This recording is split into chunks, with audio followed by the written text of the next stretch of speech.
was in the Oval Office at the White House today before the big meeting on saving college sports.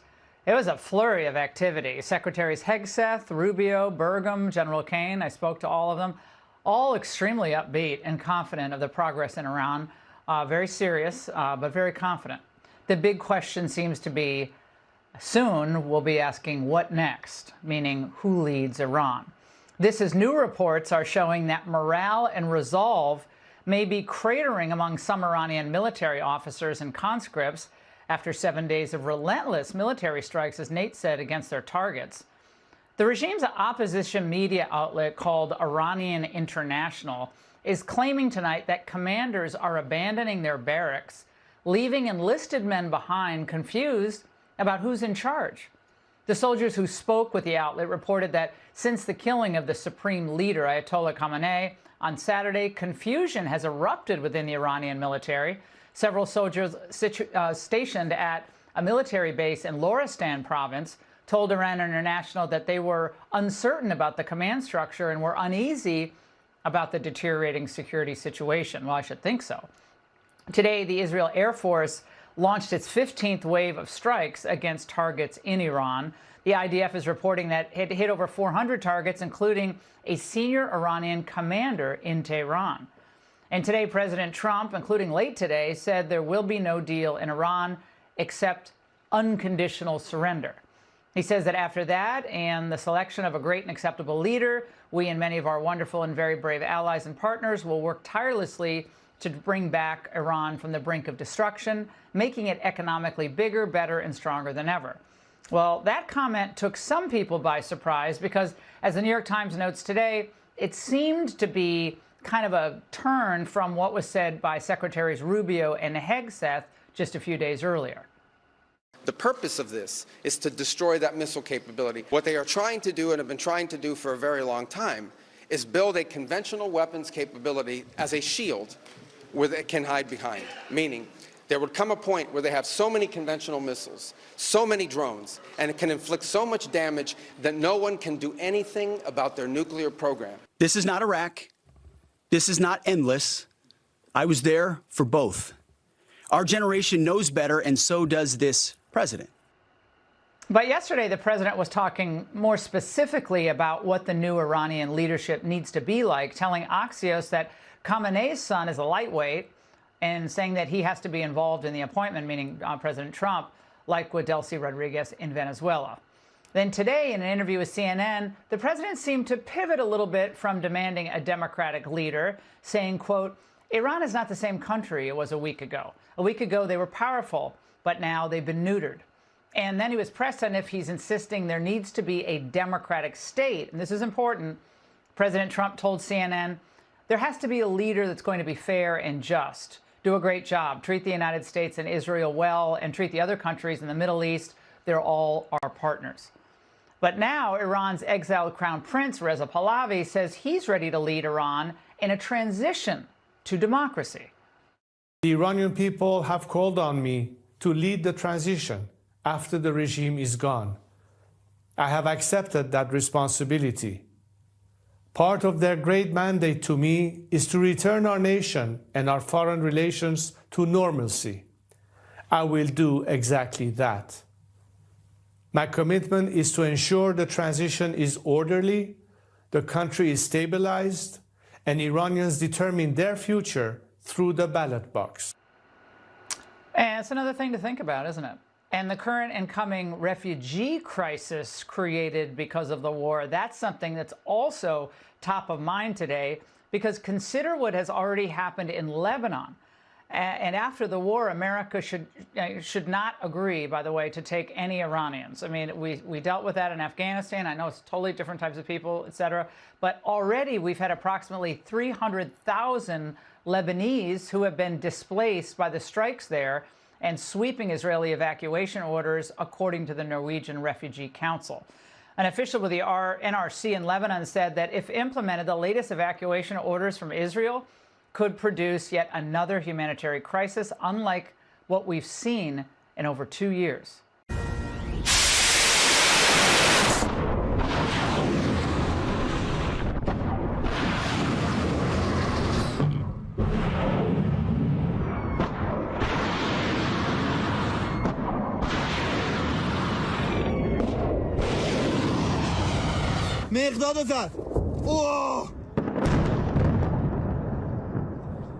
Operation Epic Fury is penetrating deep inside of Iran, as tonight we're being told it'll be the biggest bombing campaign of the war. U.S. forces are exterminating what's left of the world's #1 state sponsor of terror. The crippling air campaigns left them bruised, battered, and confused because U.S. Growlers are in the air, jamming Iranian electronics, so the regime is flying blind. Their drones are falling out of the sky like dead pheasants. The Growlers are scrambling their signals, or they're being shattered by U.S. precision rockets. American warships haven't even used our lasers. We're saving them for the next phase. That's on top of the Air Force sinking Tehran's drone carrier last night in the Gulf. Their Navy has nearly nothing left in the water. U.S. Central Command confirming that we've sunk over 43 Iranian vessels. Here's one of their crown jewels. Watch. This commissioning sends a clear message of military self-sufficiency. But probably the most important capability of Shahid Bagheri is that it can remain at sea for an extended period of up to a year, a feature that makes it a game changer for the Iranian armed forces. Now it's at the bottom of the Gulf. We've hit more than 3,000 targets, and the operation isn't even a week old. And you know what else just got hit? The Ayatollah's bunker. The IDF struck it this morning with 50 fighter jets.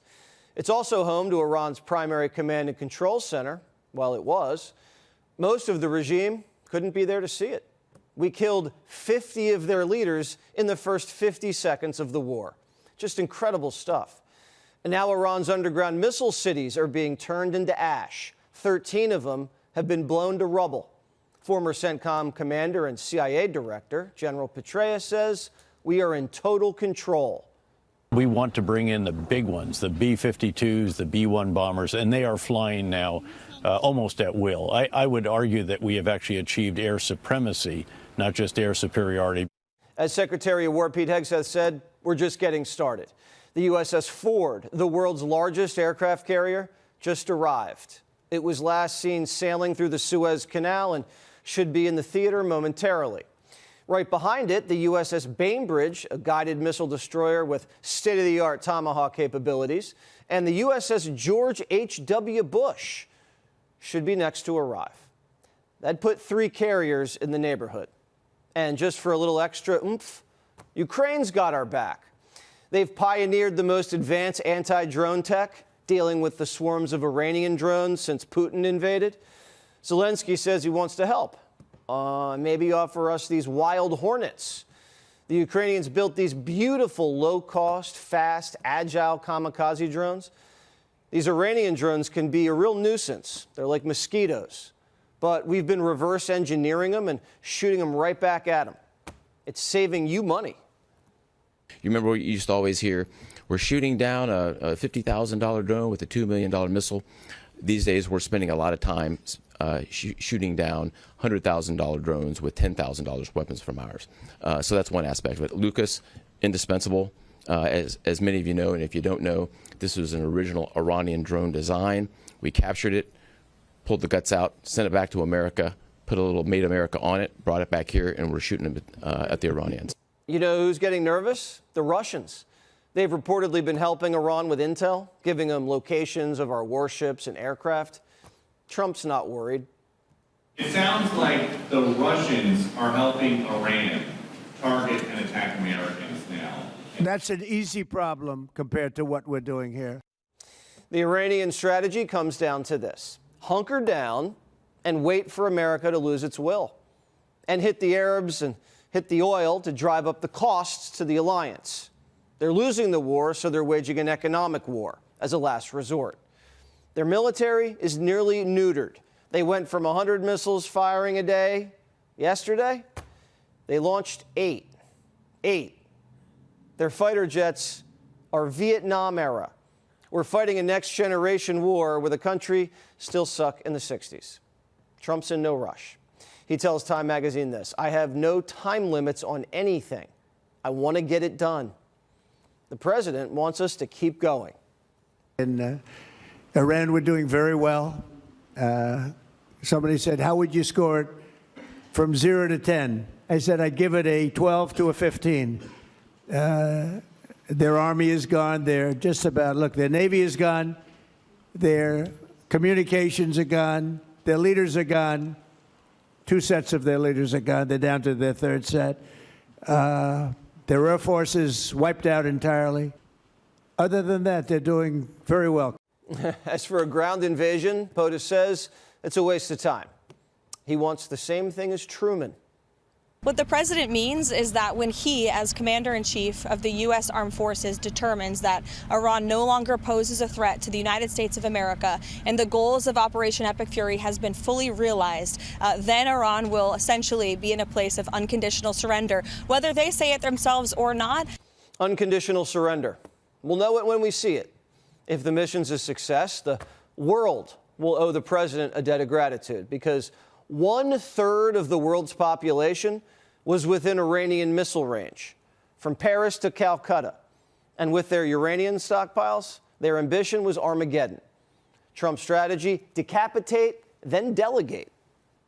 As for the future of Iran, as the president has pointed to, of course it's in the best interests of the United States of America for Iran to no longer be led by a radical terrorist regime that chants death to America and is lying to the United States and the world about their secret ambitions to possess a nuclear bomb. President Trump does not want to see that. Another thing on the back of the president's mind: oil. Cargo ships aren't leaving the Strait of Hormuz, and oil just hit $90 a barrel. That's an issue. But the Trump administration's confident that the oil is going to flow. The bottom line is our expectation is, given the extreme success of our military, that the things that oil markets are concerned about will be less and less relevant relatively soon. It's something that we're following very closely, and we have a high regard for the military that is putting together a plan to make sure that we can get ships through. The administration has about 3 weeks before the Arabs have to stop production. Eventually, they run out of storage. That's the window, and the president knows it. But he doesn't look worried.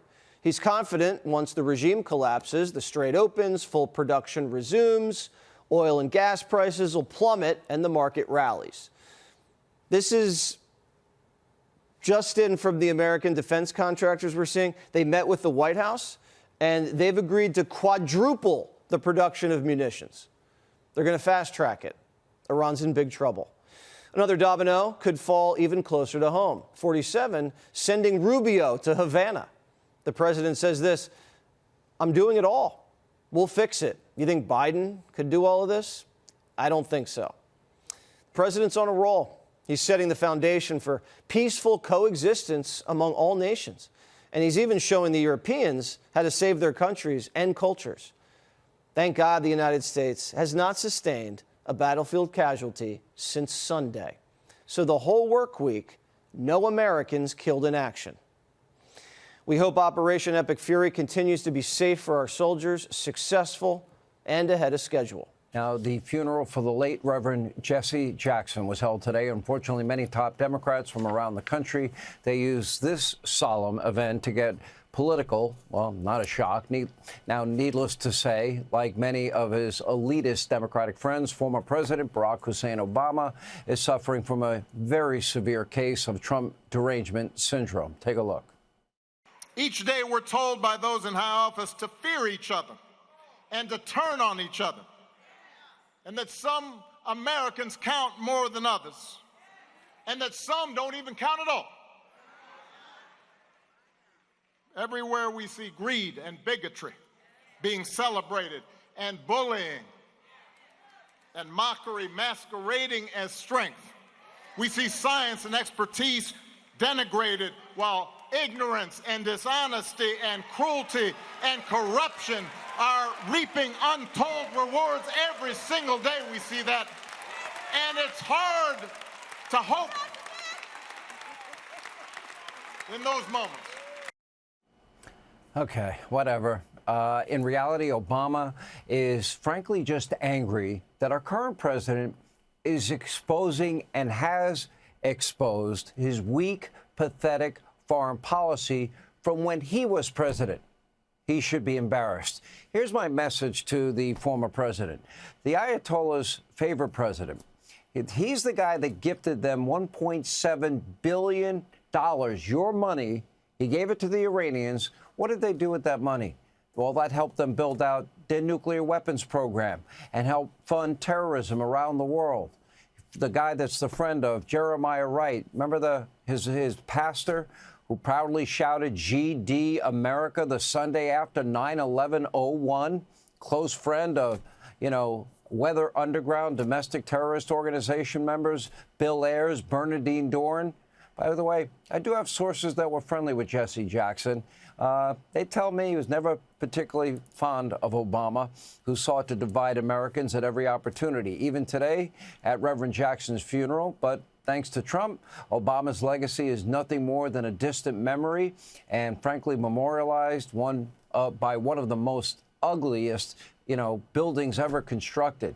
See that building there? That's called the Barack Obama Presidential Center. Sure, a lot of people will visit over the years. Nobody will remember him. Not much to remember.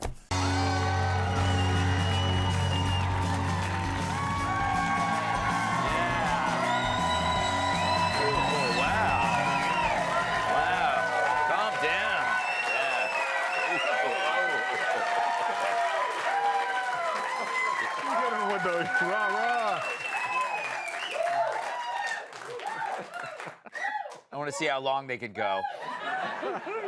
Let's welcome tonight's guest. His wife has had a headache since 2017. Co-host of Fox and Friends First, Todd Pyro. Other countries torture him so he stops talking.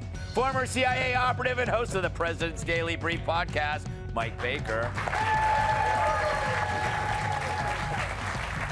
She loves blonde jokes once you explain them to her. New York Times best-selling author and Fox News contributor, Kat Tim. And tow trucks call him when they're stuck. Former NWA world champion and host of the Planet Tyrus podcast, Tyrus. Got it, man. So, before we get to some news stories, let's do this.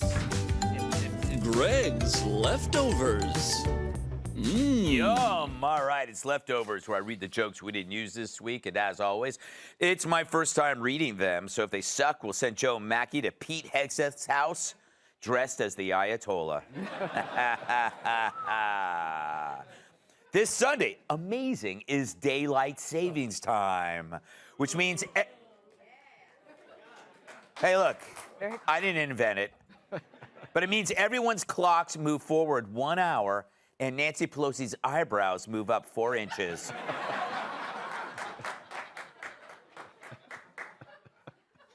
The Ayatollah's son, who is the front runner for Supreme Leader, was recently treated for erectile dysfunction. I don't blame him for addressing that. You don't want to disappoint those 72 virgins.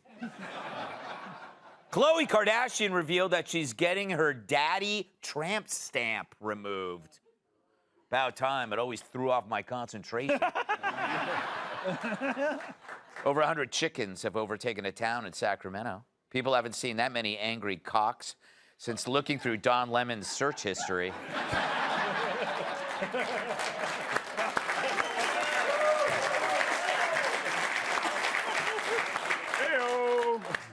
RFK Jr. announced he has a plan to teach Americans how to cook. Step 1, trap an endangered snow leopard. That's it. More than 47,000 additional Jeffrey Epstein files were expected to drop by this weekend. As a precaution against suicide, Bill Clinton is wearing one of these.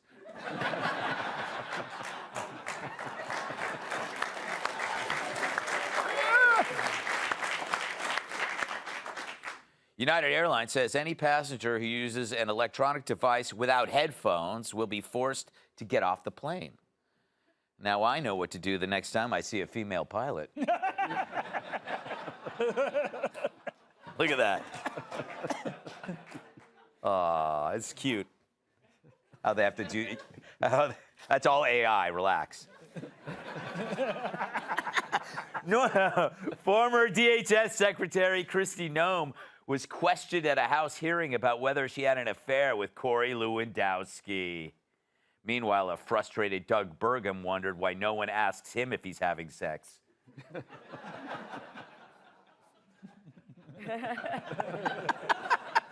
Four people were hospitalized when a New Jersey cannabis oil factory exploded. Fire crews contained the blaze, but officials warned local residents that Chris Christie may have the munchies.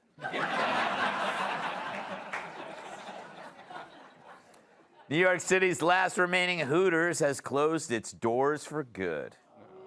I know, and for 1 hour tonight, all boners will remain at half-mast.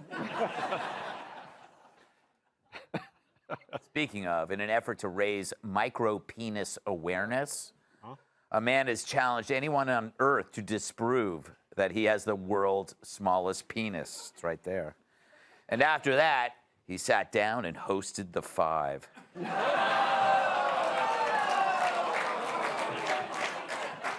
I really thought that one was coming to me. Be patient. On The View, Joy Behar said Trump's name will be removed from every building once he leaves office. That may be so, but her signs, they will remain standing. No wonder she's lived so long. They got signs warning for her on the roads. According to a new study, people who eat a lot of fiber spend more time in deep sleep. In fact, it's so deep, you don't even notice when you to bed from eating all that fiber.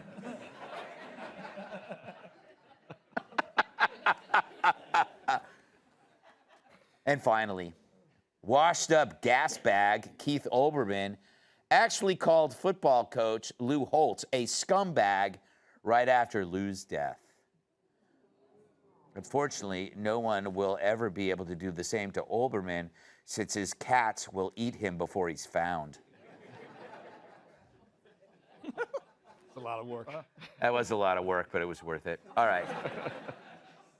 So during this week at a White House event with the soccer team Inter Miami, President Trump turned to the team's co-owner, Jorge Mas, and said something interesting.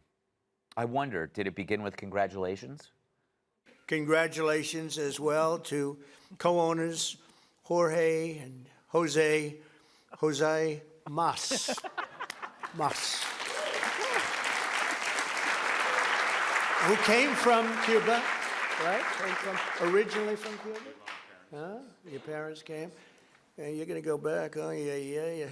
It's gonna be, and you won't need my approval. You just fly back in when I can just see that. It's going to be a great day, right? We're going to celebrate that separately. I just want to wait a couple of weeks. I wanted to wait a couple of weeks, but we'll be together again soon, I suspect, celebrating what's going on in Cuba. They want to make a deal so badly, you have no idea. Talk about letting the cat out of the bag. Did Trump just suggest that after the Iran mission is done, he'll turn his sights to Cuba? I think so. Because after hearing this, one man asked him to please pick up some cigars on his way there.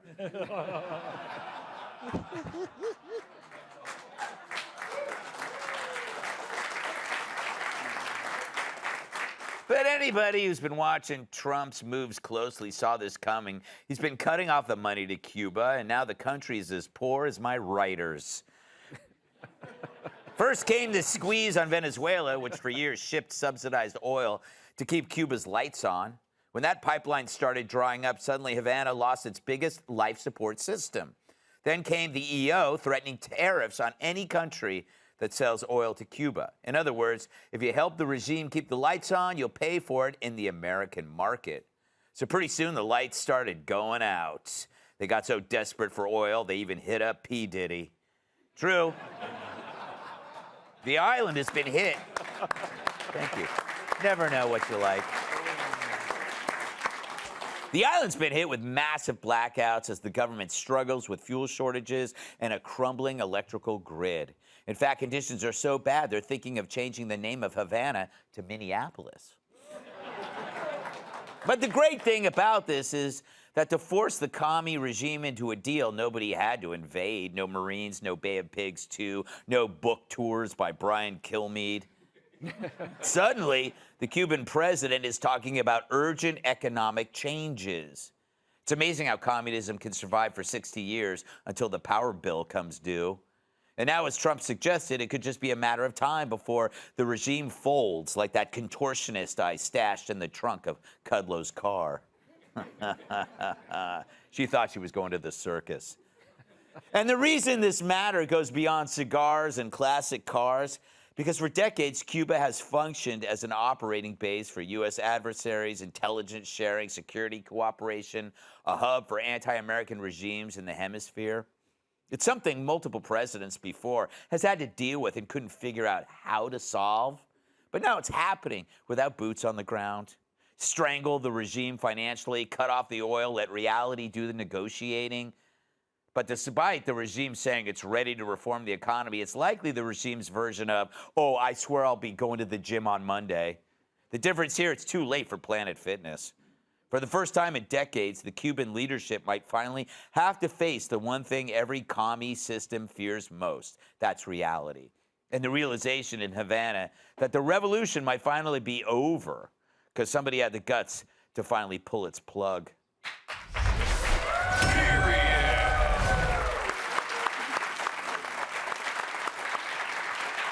You know what, Todd, I've been thinking a lot about Cuba, and it's something nobody really talks about. It reminds me it's a lot of you. It's completely, like, artificial. Sure.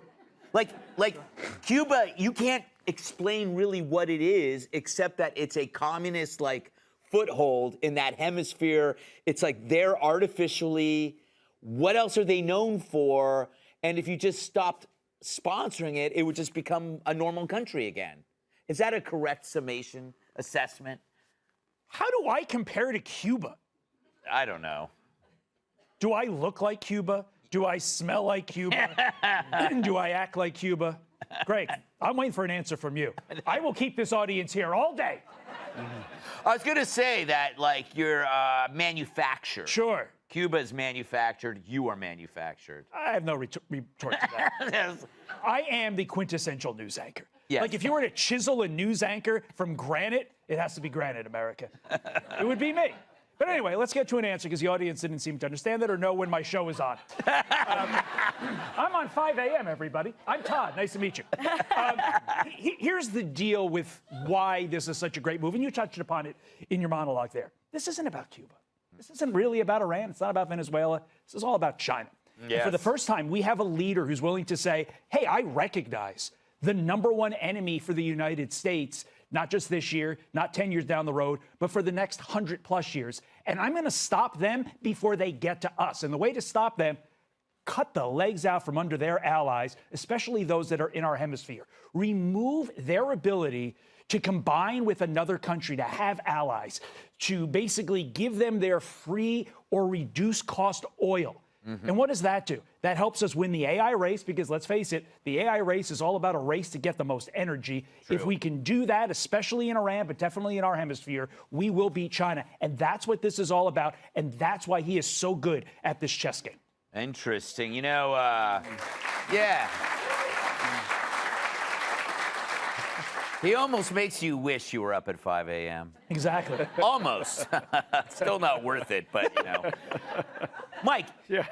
I guess I started thinking about, like, okay, I respect the Cuban people, but I don't respect Cuba enough to, I don't see it as a real country. And for some reason, we kind of thought it was, but it really is just kind of like, I don't know, it's like an outpost it was an outpost for the USSR. The USSR doesn't exist anymore. Right. Well, tell that to Vladimir Putin.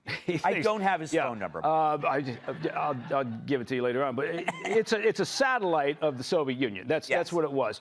And the whole concept was it's 90 miles off of Florida. That's a great spot for the Russians to be in. And so obviously there's a long history there.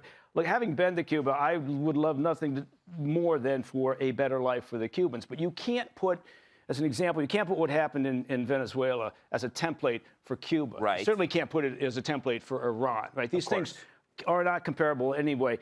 There's no defined opposition in Cuba. There is a enormously efficient and effective security apparatus built by the Soviets all those years ago. And it's still there. And it's still there, and you do not want to underestimate how good that intel service is in the Cuban has government. To be.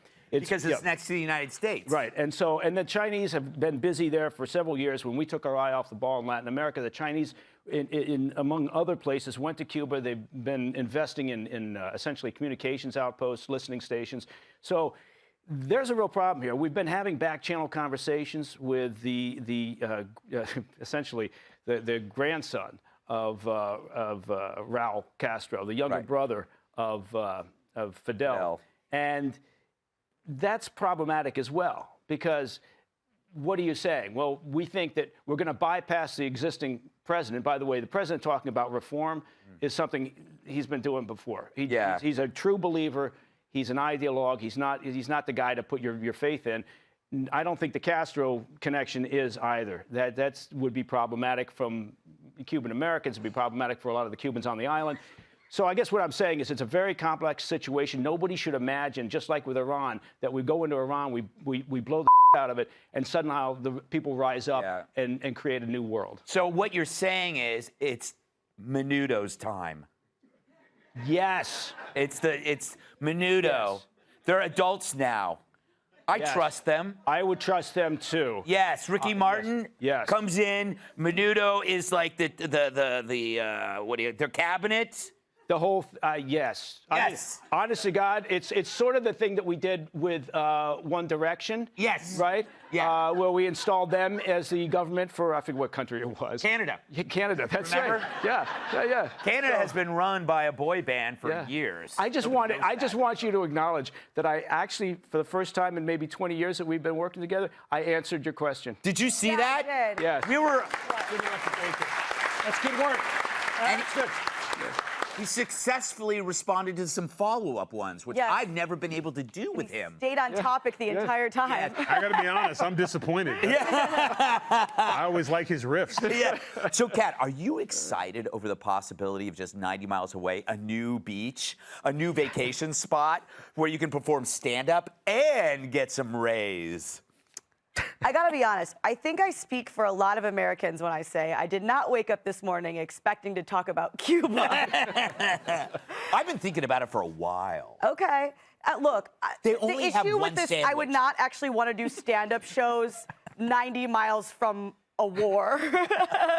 So no, that's the issue, right? Is that the stuff's not free, it's complicated, and it could come with some consequences, externalities, because it's more dangerous because it is close to Florida. Also, refugees could pour in there. There could be a lot to consider when you talk about this stuff. We already got the war in Iran. Let's, Isn't it great to be back in the world? No, I've been thinking about going back to the CIA. Yes! Because they're having so much fun. You know what? I was thinking about, Kat, staging an invasion of Epcot Center. Who's with me? Oh, count me in. I got some climbing hooks. Wouldn't you be better attacking Small World?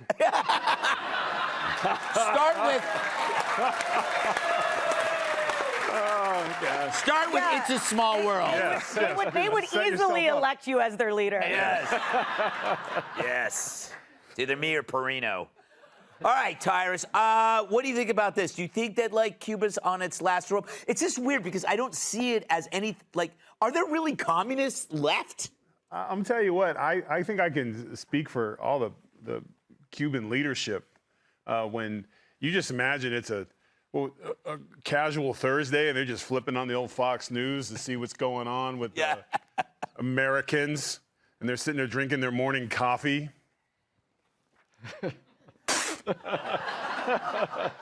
Hey, get Russia on the phone.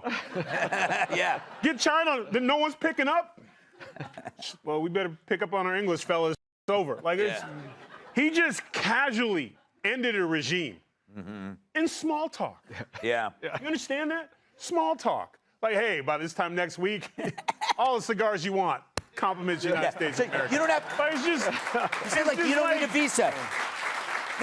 Next time you fly out, you won't need a visa. And I'm like, whoa, I was watching that. I go, did he just tell us what he's doing? I didn't know that President Trump was a Ginsu chef because he is cutting all the tentacles off the octopus that is China.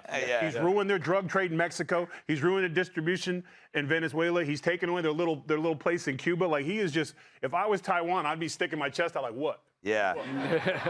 It's quite a thing. All right. Hey, Sean Hannity here. Hey, click here to subscribe to Fox News YouTube page and catch our hottest interviews and most compelling analysis. You will not get it anywhere else.